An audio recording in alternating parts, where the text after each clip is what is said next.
Alors c'est l'été, c'est les vacances, on a un peu plus de temps pour lire, mais lire quoi? Et dans ce cas-là, on se tourne vers Bintili. Bonjour Bintili Bonjour. Diallo.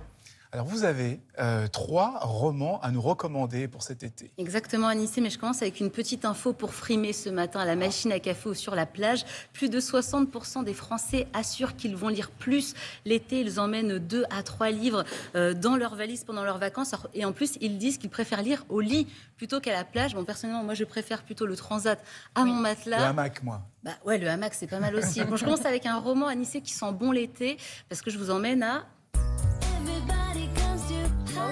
Hollywood. Je vous emmène à Hollywood, la ville du cinéma. Rien que ça, ce livre s'appelle On n'empêche pas une étoile de briller. C'est aux éditions Charleston. C'est un livre d'amour, 7e roman de l'autrice Tony Béard, qui était journaliste avant d'être écrivaine.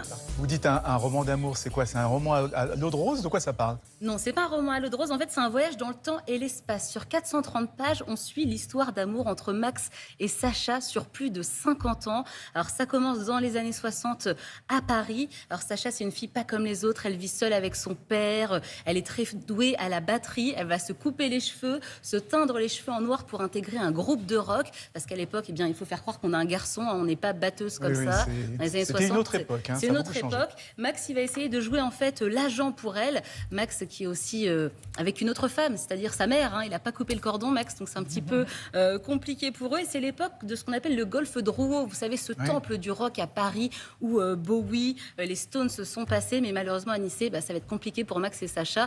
Ils ne vont pas être ensemble très longtemps au début parce que Sacha, elle part à San Francisco pour réussir dans la musique. Oui, San Francisco, c'est la ville de toutes les possibilités. Et comment ça se passe pour elle là-bas, ça justement? se passe pas très bien parce qu'elle découvre pas mal le monde des charlatans de la musique. oui. Ce qui est bien, c'est qu'elle découvre aussi les communautés hippies. Et c'est ça qui est intéressant dans ce livre, c'est qu'on vit à la fois en France et aux États-Unis toute cette époque de libération de la femme, de libération sexuelle, l'autorisation de l'IVG en France. Il y a aussi mai 68. On vit avec cette jeunesse un peu peace and love qui consomme un peu trop de stupéfiants, mais qui se bouge pour la planète et pour l'écologie. C'est pas mal. Et ce livre, c'est bien plus qu'une histoire d'amour parce que Sacha va devenir une star du cinéma à Hollywood. Ça Se finit bien. Donc on voit les coulisses du monde du cinéma. Max, lui, va être très bon dans le milieu de l'art à Paris. Donc on découvre aussi les coulisses des galeries, la cote des artistes. Donc c'est assez passionnant. Tony Béard, notre autrice, elle est qualifiée d'autrice qui fait des livres feel good. Une étiquette qu'elle aime bien, mais c'est un genre qui est trop décrié selon elle. Écoutez-la.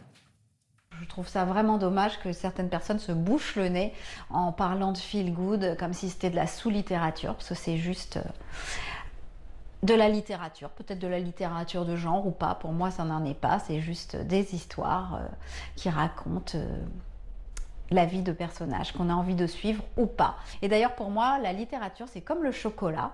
Il y a du chocolat au lait qu'on peut manger comme ça de manière compulsive pour se faire plaisir, et du chocolat noir si on a envie de choses plus intenses. Mais les deux sont délicieux et on peut manger des deux et on peut lire tous les genres littéraires. Il n'y a pas de mal à se faire du bien. Et voilà. Il faut le dire, il faut le C'est répéter. Ça s'appelle On n'empêche pas une étoile de briller. C'est aux éditions Charleston et c'est un vrai livre chocolat blanc, doux, sucré, des paysans. Je vous le conseille à 1000%.